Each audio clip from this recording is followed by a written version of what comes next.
मित्रों नमस्कार। पावन ज्योतिष प्रभात यूट्यूब चैनल पर आप सबका स्वागत है। आज का टॉपिक बहुत ही समसामयिक है, आवश्यक है और हमारा देश ही नहीं पूरा विश्व जिस महामारी से जूझ रहा है, संघर्ष कर रहा है, उससे लड़ने के लिए, उससे बचाव के लिए बड़ा ही लाभदायक। मित्रों, कल माननीय प्रधानमंत्री जी के आह्वान पर पूरे देश ने जनता कर्फ्यू का पालन किया और बड़े आत्मसंयम और जागरूकता का परिचय दिया। माननीय प्रधानमंत्री जी का यह कार्य बहुत ही सराहनीय था और अगर इस रूप से हम आत्मसंयम और जागरूकता का परिचय दें तो निश्चित रूप से आने वाली जो महामारी है, जो विश्व में फैली हुई है कोरोना, इससे हम ज्यादा संघर्ष करके उसमें विजय हासिल कर सकते हैं।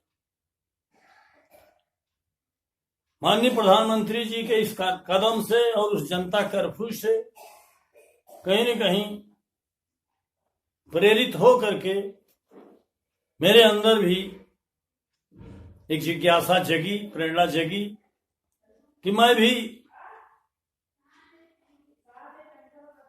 अपने अनुभव का और अभ्यास का कोई योगदान अपने दर्शकों को, मित्रों को दे सकूं। मित्रों, आज का टाइटल है शरीर की रोग प्रतिरोधक शक्ति को बढ़ाने का अचूक उपाय pranayama. The sure way to increase the body's immunity, प्राणायाम।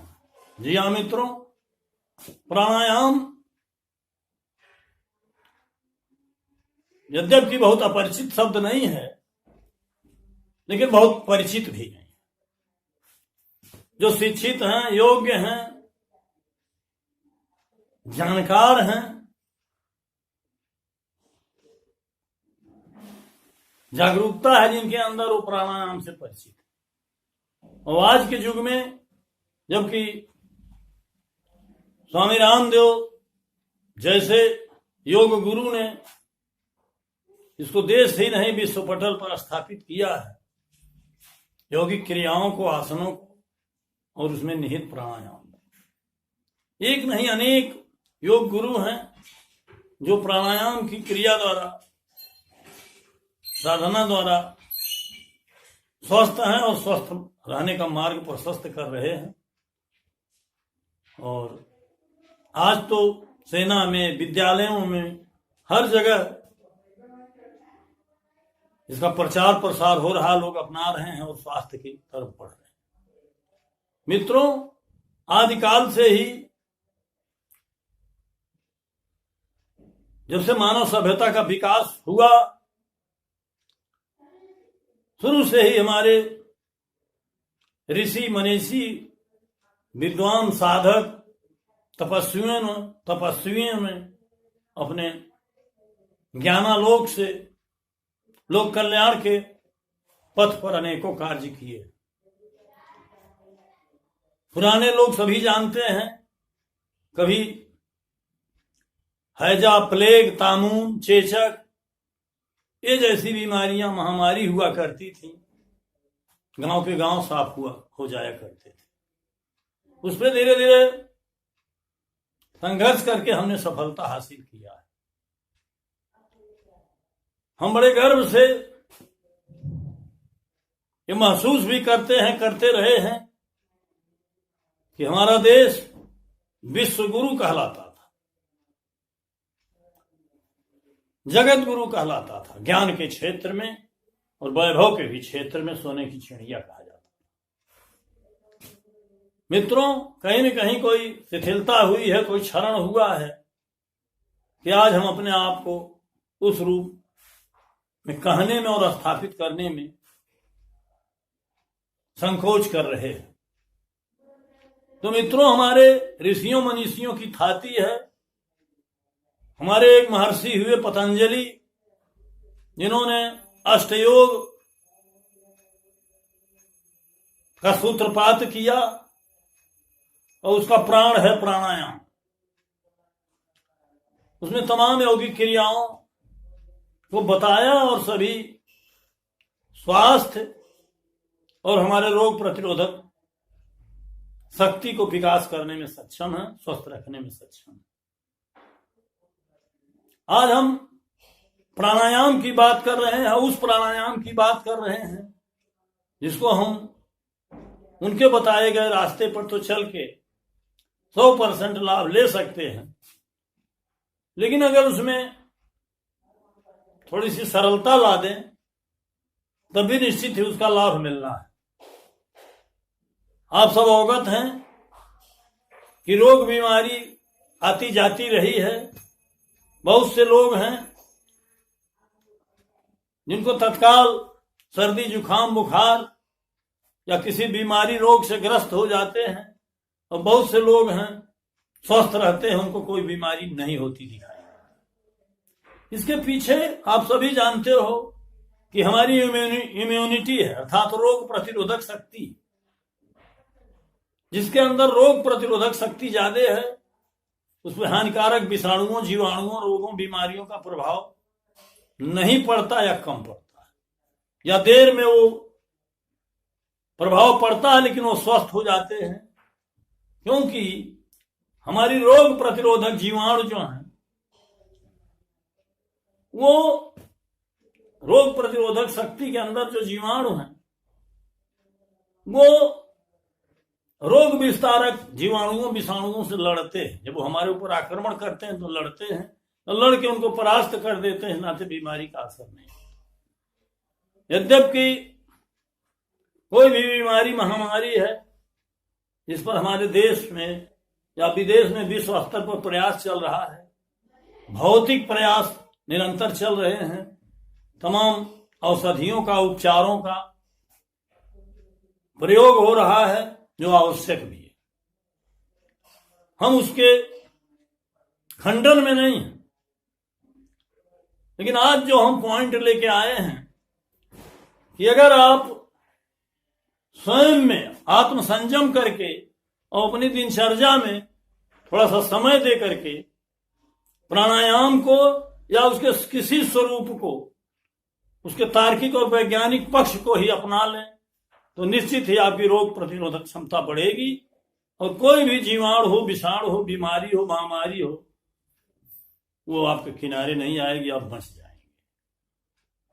आप कहीं कहीं लिखा दे पाते हो कि prevention is better than cure, मतलब बीमारी होने के बाद तो निदान होता है, दवा होता है, तमाम चीजें होती हैं, लेकिन बीमारी हो ही न, हम ऐसी शक्ति अर्जित कर ले, इसके लिए यद्यपि अनेकों उपाय हैं, अनेकों यौगिक क्रियाएं हैं, अनेकों ऋषियों मनीषियों गुरुओं ने, योग गुरुओं ने विज्ञापन दिया है, बराबर प्रयास कर रहे हैं, लेकिन मेरा स्वयं का निजी अनुभव और अभ्यास है। मैं स्वयं प्राणायाम करता रहा हूं, उसका लाभ मुझे मिल रहा है। इस नाते, और ये स्थापित सत्य है कि सबको मिल रहा है, इसी नाते योग को सब लोग अपना रहे हैं और योग की बड़ी प्रशंसा है, चर्चा है। तो मित्रों, जिस प्राणायाम की बात हम कर रहे हैं इसके हम संक्षेप में जाना चाहते हैं। प्राणायाम का सीधा अर्थ होता है प्राणों का आयाम, मतलब प्राण वायु, उसका आना जाना, आवागमन। इसका असली प्राणवायु ऑक्सीजन है मित्रों। ऑक्सीजन जो वायुमंडल में है, हर जगह है, ऑक्सीजन को हम नाक के रास्ते खींच करके शरीर में पहुंचाते हैं, और शरीर के अंदर का कार्बन डाइऑक्साइड हम फिर उसको छोड़ करके निकालते हैं, और इसी कार्बन डाइऑक्साइड को अधिकतम मात्रा में निकालने और ऑक्सीजन को अधिकतम मात्रा में ऑब्जर्व करके अपने रोग प्रतिरोधक शक्ति को बढ़ाने का उपाय ही प्राणायाम है। यद्यपि बहुत से लाभ हैं, बहुत सी विधाएं हैं इसकी, आप सभी चर्चित हो। प्राणायाम के 3 अंग हैं, पूरक, रेचक, पूरक, कुंभक और रेचक। पूरक का अर्थ होता है सांस को खींचना, और कुंभक का अर्थ होता है नाक को बंद करके सांस को रोकना, और रेचक का अर्थ होता है छोड़ना, जिसको आज हम अनुलोम विलोम के नाम से जानते हैं। चाहे अनुलोम विलोम हो, चाहे कपालभाति हो, चाहे भस्त्रिका हो, चाहे अन्य प्रकार का कोई प्राणायाम हो, प्राणायाम का ही अंग है। उससे विविध प्रकार के लाभ मिलते हैं। और जो भी योगिक क्रियाएं हैं, योगासन है, जो हमें बताया जाता है, उसके भी मर्म में, मूल में प्राणायाम ही निहित है। उसमें भी सांस को रोकना और निकालने की एक निश्चित गति और लय होती है। विस्तार से जाने में बहुत समय लगेगा। आज हम आपको बताने का यह प्रयास कर रहे हैं, यद्यपि शास्त्र सम्मत उपाय जो है, जो हमने सीखा है, प्राणायाम का एक मंत्र होता है। वो मंत्र है ओम भू ओम भुवः ओम स्वः ओम महः ओम जनः ओम तपः ओम सत्यम ओम तत्सवितुर्वरेण्यं भर्गो देवस्य धीमहि धियो यो नः प्रचोदयात् ओम आपो ज्योति रसो अमृतम भूर्भुवः स्वरम्। इतना बड़ा मंत्र है, इसमें बताया गया है मित्रों, तो वैज्ञानिक पहलू है, उस पर भी चर्चा कर रहा हूं। सांस को खींचिए, एक मंत्र पढ़िए, उतनी देर तक धीमी गति से सांस को खींचना है। उसमें भी स्वर का प्रभाव है मित्रों। ये बायां स्वर हमारा चंद्र स्वर है, दाहिना स्वर सूर्य स्वर है। जब हम चंद्र स्वर को, दाहिने स्वर को अंगूठे से दाब करके बाएं स्वर से सांस को खींचेंगे तो ये चंद्र स्वर है। चंद्र का प्रभाव कोल्ड होता है, ठंडा होता है, शीतल होता है। और सूर्य स्वर का प्रभाव गर्म होता है, उष्मा होती है। आप देखते हो, जब हम भोजन कर लेते हैं तो बाएं करवट लेटते हैं। बाएं करवट लेटने का मतलब होता है कि दायां स्वर हमारा चलने लगे, सूर्य का स्वर। और जब सूर्य का स्वर चलेगा तो भोजन में जो जठर शक्ति है, जो उसको पचाने की शक्ति है, वो पावर बढ़ जाता है। और जब द्रव्य, कोई पेय पदार्थ हम लेते हैं, कोई कोल्ड चीज लेते हैं, तो उस समय दाहिने करके लेटिए, बाएं को खोल दीजिए। उसके पीछे दूसरा विज्ञान नहीं। तो मित्रों, हम आते हैं, जो मंत्र हमने बताया है अभी, और उसका सरल स्वरूप हम बताने का प्रयास कर रहे हैं। इस मंत्र को एक बार पढ़िए, तब तक सांस को खींचिए, नियम है। और इस मंत्र को पढ़ते हुए जब एक बार खींच लिए आप, तो दोनों नासा छिद्रों को बंद कर लीजिए, एक अंगूठे से, एक इस रिंग फिंगर से, अनामिका से। उसके बाद 2 मंत्र पढ़िए अंदर अंदर, तब तक उसको रोकिए, उसको कुंभक कहते हैं। और फिर जब छोड़ना हो तो बाएं सुर को बंद करके दाहिने से उसको छोड़िए, और एक मंत्र पढ़िए अंदर अंदर, इसको रेचक कहते हैं। ये साधारण नियम है, प्रारंभिक नियम है मित्रों। इसकी गति और लय धीरे धीरे आप बढ़ाओगे, बढ़ेगा। आज एक मंत्र पर शुरू करोगे, 2 मंत्र पर रोकोगे, 1 मंत्र पर निकालोगे। लेकिन कुंभक, एक मंत्र पर भले खींचो, 1 मंत्र पर भले निकालो, लेकिन जो 2 मंत्र पर आप रोकते हो, उसको 3, 4, 5, 6 तक बढ़ा सकते हो, 8, 10 तक बढ़ा सकते हो।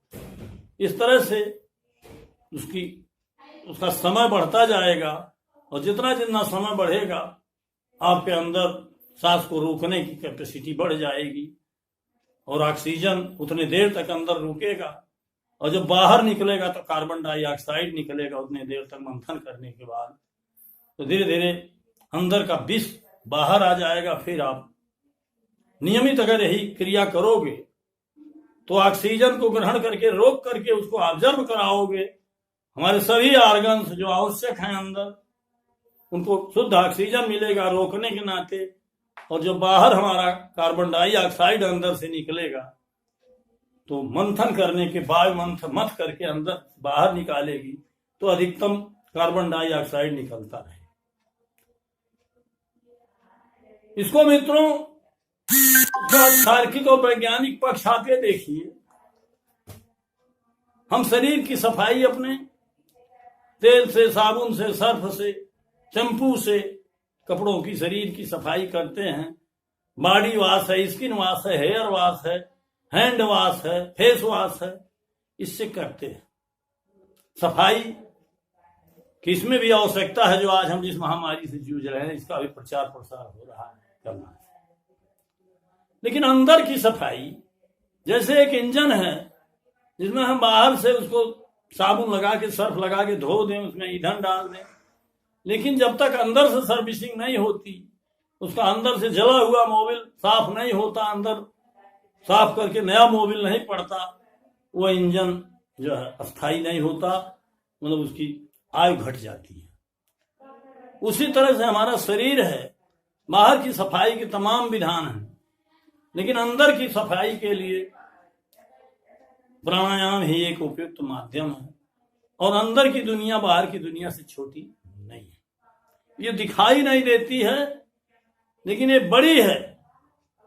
तो मित्रों, अंदर अगर हमारा साफ हुआ, हमारे हृदय, फेफड़े, धमनियां सब शुद्ध ऑक्सीजन प्राप्त करके अपना अपना कार्य करने लगे तो हमारा रक्त विशुद्ध हो जाएगा, रोग रहित हो जाएगा, हमारे शरीर में नई ऊर्जा, नई ऊष्मा का प्रवाह होगा और रोग प्रतिरोधक शक्ति अपने आप बढ़ जाएगी। तो मित्रों, ये प्राणायाम का उद्देश्य है।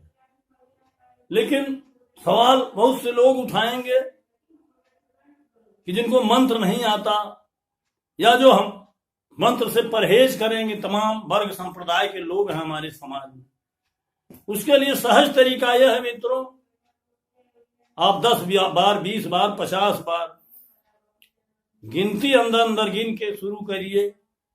मान लीजिए 10 बार शुरू करके आप खींचते हो तो 20 बार तक आप रोकिए गिनती तक, और फिर छोड़िए तो 10 गिनती तक।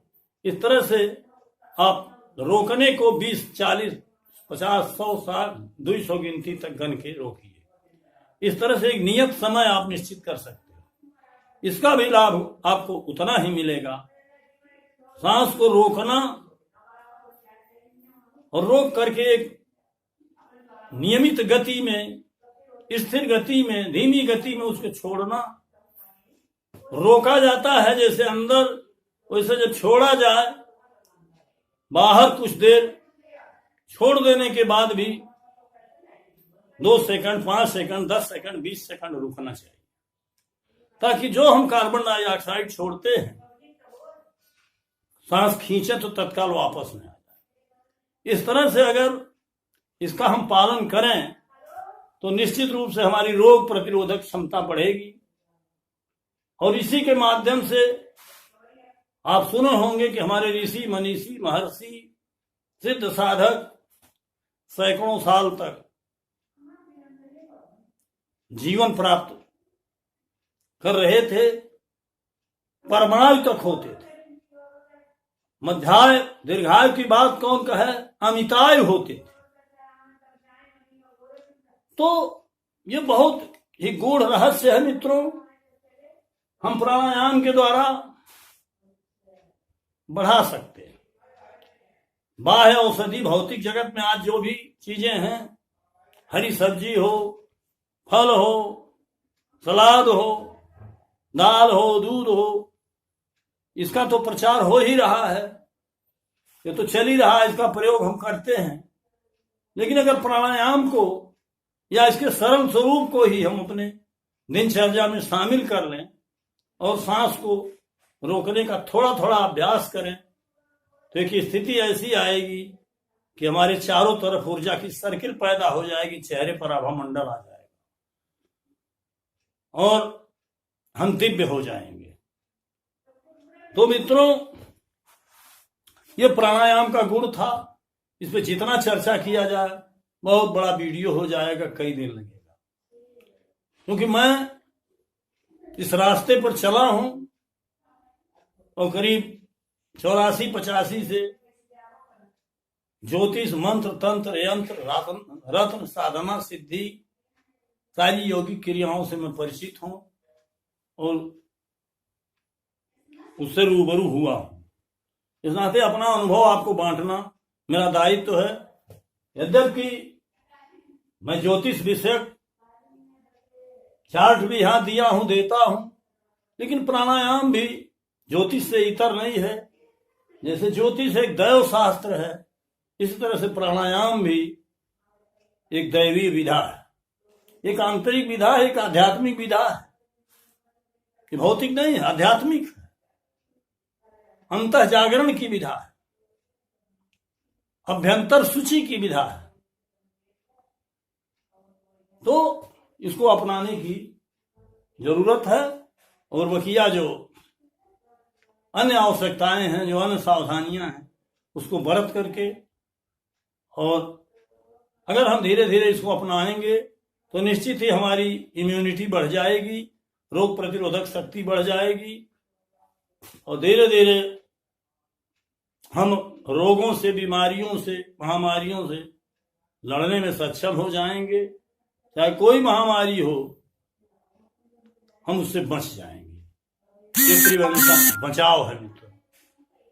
भूल गया मैंने बताना कि अगर मेरे चैनल को अब तक सब्सक्राइब नहीं किए हैं तो नीचे का सब्सक्राइब बटन दबाकर, लाल बटन दबाकर सब्सक्राइब जरूर करें। बगल में जो बेल आइकन आती है उसे जरूर क्लिक कर दें ताकि प्रत्येक वीडियो का नोटिफिकेशन आप तक पहुंच जाए तत्काल। मित्रों को शेयर जरूर करें ताकि अधिकतम लोगों को इसका लाभ मिल सके। और अगर वीडियो पसंद आवे तो इसे लाइक जरूर करें। वीडियो बड़ा लंबा हो रहा है, इस नाते आज का वीडियो, आज का टॉपिक मैं यहीं समाप्त करता हूं। पुनः अगले सप्ताह एक नए टॉपिक के साथ मैं मिलूंगा। इसके साथ ही इसी प्रकरण पर आधारित कल एक वीडियो मैंने दिया था, संभवतः हमारे बहुत से मित्रों ने देखा था, लेकिन कुछ भूल बस या त्रुटि बस उसमें रह गया था, त्रुटि रह गई थी, इस नाते उसको हमने डिलीट कर दिया था। आज इसको नए स्वरूप में, नए कलेवर में दे रहा हूं। आशा है आप इससे लाभान्वित होंगे। बहुत बहुत धन्यवाद। पुनः शुभकामनाएं।